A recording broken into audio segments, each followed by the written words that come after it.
Muy buenas tardes para todos los amigos de la librería Carlos Fuentes y de la Universidad de Guadalajara.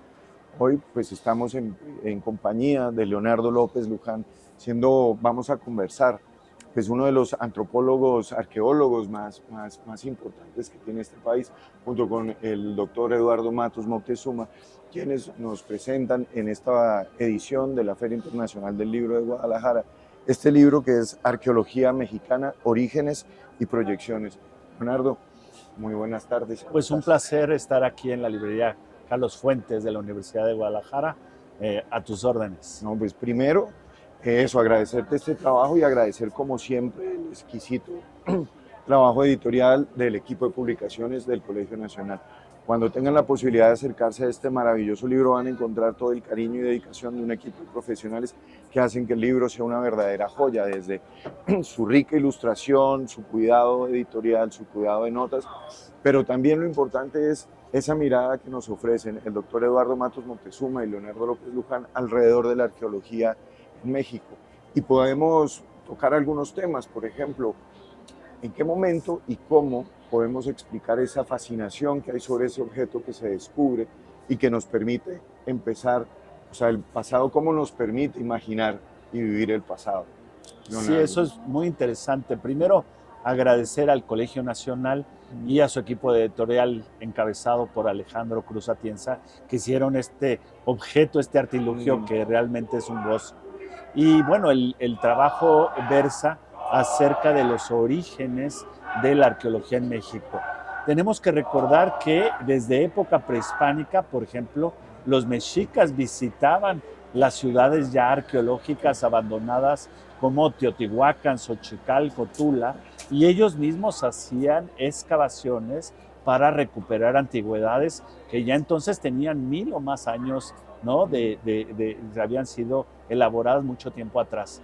¿Qué hacían con máscaras, con urnas, con edificios? Pues tomar nota, recuperarlos y muchos de ellos llevarlos a Tenochtitlan para reinhumarlos, volverlos a enterrar como reliquias, como amuletos en el Templo Mayor.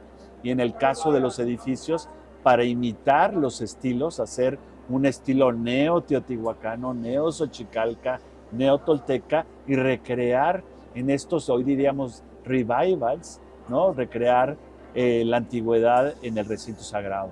Sin embargo, lo que tú me preguntas es sumamente interesante. ¿Por qué? Porque en el siglo XVIII, es decir, la época de la Ilustración, llegan estas ideas desde Francia y se revalora en ese contexto el pasado prehispánico.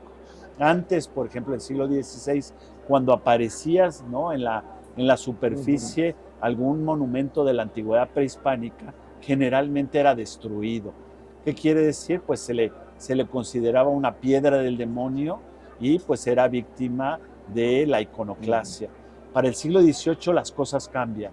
Los objetos mexicas, mayas, olmecas, por primera vez son revalorados por su contenido estético, pero sobre todo como documentos que nos informan del pasado.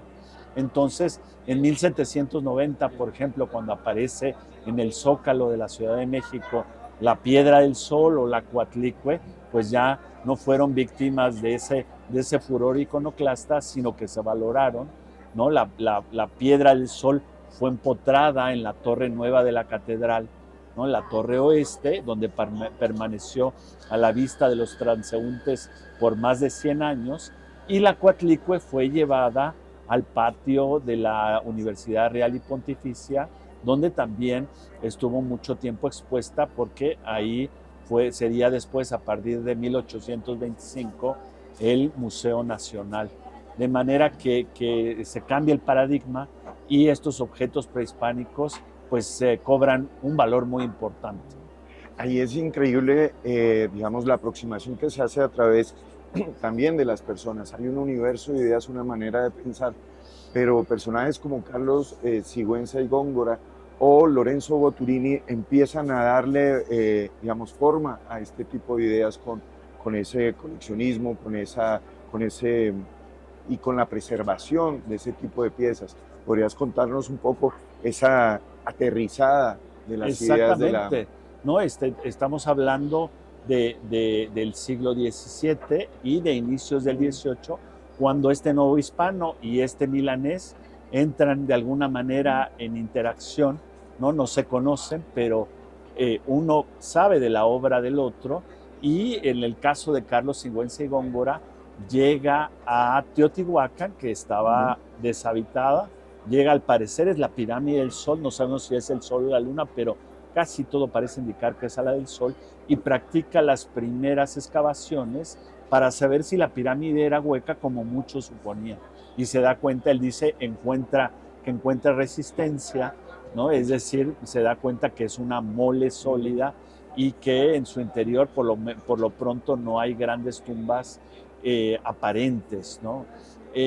Boturini crea, ya sabes, el Gran Museo, que reúne códices que son un tesoro valiosísimo, y inaugura con eso el estudio de los documentos antiguos. 100 años después, ¿no? de esto, pues empiezan las primeras expediciones, ¿no?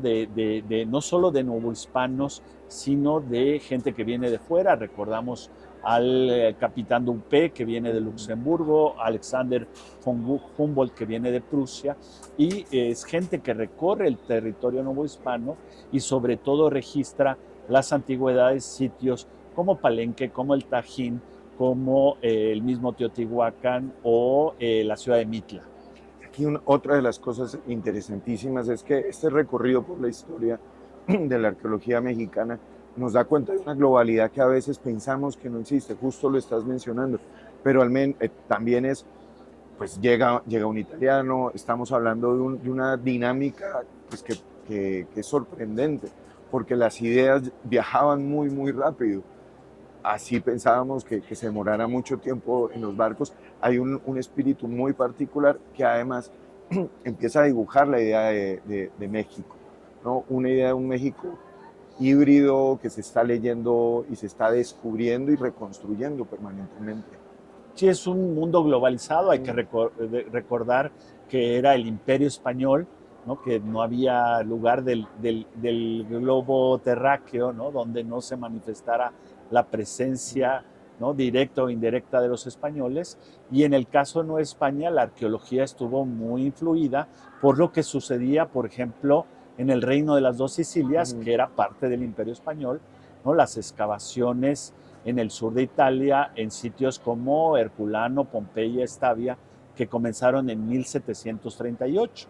Y eso explica por qué la primera publicación de arqueología, de tema arqueológico, que ve la luz en la Nueva España, en la Ciudad de México, no sea sobre las civilizaciones mesoamericanas como la maya o la olmeca, sino que verse acerca precisamente de esas exploraciones que los españoles estaban haciendo en Italia, ¿no? Entonces, siempre en la Nueva España, pues hubo la idea, estuvo en el imaginario local, de la inteligencia local, de practicar excavaciones semejantes por ejemplo, en el Zócalo de la Ciudad de México o en el barrio de Tlatelolco, imitando el ejemplo del sur de Italia. También resulta interesante y muy pertinente este libro en el contexto de la feria que nos tiene a España como invitado de honor. Creo que queda claro en este tipo de aproximaciones esa idea que nos pone mucho más en diálogo y reconstruyendo unas conversaciones que distanciándonos. Creo que claro. y además esa lectura, como conversábamos, de lo mexicano, pone en relieve unas dinámicas que a veces las coyunturas políticas no nos dejan percibir adecuadamente. Claro, eso es muy importante, como la arqueología desde aquel entonces también tiene un cariz político. En el caso de los criollos, ¿no? Recuperaron ese pasado prehispánico precisamente con la intención de buscar una nueva identidad nacional y justificar que la independencia que ya flotaba en el ambiente, por decirlo de alguna manera.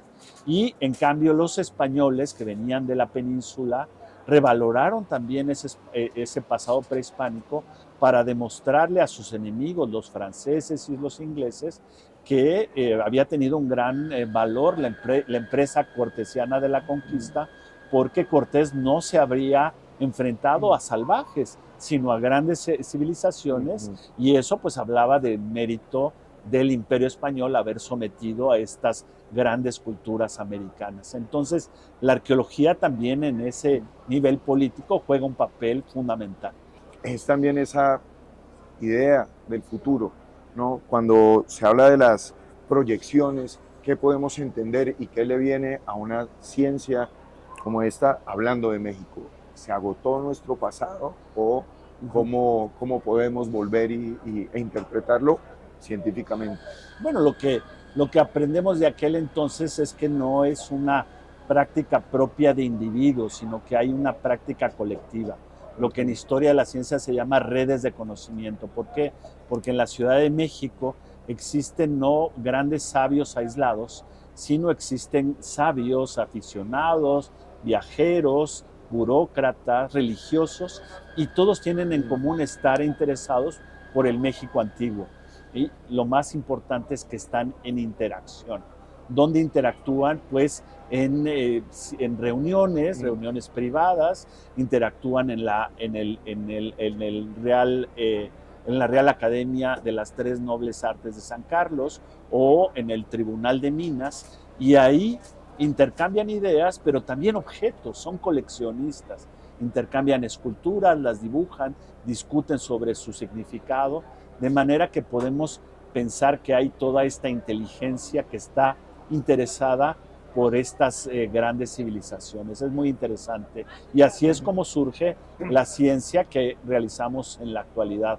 Los arqueólogos no somos individuos aislados, como nos pudiera decir una película de Indiana Jones, sino que somos colectividades que siempre trabajamos en equipo y somos suma de aptitudes o de talentos que cada uno, ¿no?, aportamos nuestro conocimiento muy específico para hacer equipos que científicamente son muy poderosos y que intentan explicar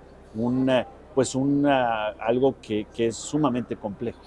Ahí también, y una de las cosas uno de los privilegios que he podido tener es ir a trabajar y tener que cruzarme día a día con ese tipo de reliquias, con ese tipo de vestigios y de objetos, y quisiera preguntarte también por el proyecto del Templo Mayor. Creo que ese esa es una oportunidad invaluable, pues de poder estar conviviendo esos diferentes sustratos que tiene la Ciudad de México. Cuéntanos un poco. Sí, es sumamente interesante. ¿Por qué? Porque nosotros, los arqueólogos de la actualidad, somos herederos de esta tradición vigorosa que se fundó en el siglo XVIII, y gracias a nuestros antecesores, ¿no?, pues estamos, como dicen, parados sobre los hombros de gigantes, ¿no? Gracias a ellos, pues nuestra perspectiva es muy poderosa, como yo decía, porque tenemos esa herencia científica, pues que nos ha hecho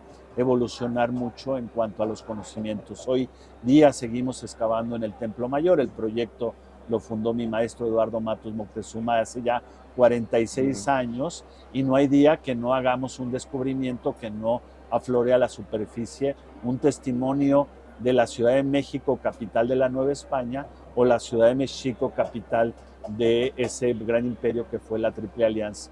Y todo eso pues nos habla también de un pasado, ¿no?, que es muy rico en enseñanzas y que nos ayuda en la actualidad pues a no cometer los mismos errores, o al contrario, a copiar, ¿no?, ciertas prácticas, ciertas actividades que son de alguna manera fructíferas en el futuro, ¿no?, que serán fructíferas en el futuro, ¿no? El pasado siempre es una lección, ¿no? El pasado negativo, el pasado positivo siempre proyecta sus luces y sus sombras en lo que hacemos en la actualidad. Pues, Leonardo, muchísimas gracias por estos minutos. Me resta, pues además de agradecerte, invitar a todos los lectores que estén interesados en este mundo apasionante de la arqueología, porque como se habrán dado cuenta, la arqueología mexicana se sostiene gracias a gigantes como Leonardo López Luján y Eduardo Matos Moctezuma. Leonardo, muchas gracias. Muchísimas gracias, un placer estar con ustedes. LCF, letras que nos transforman.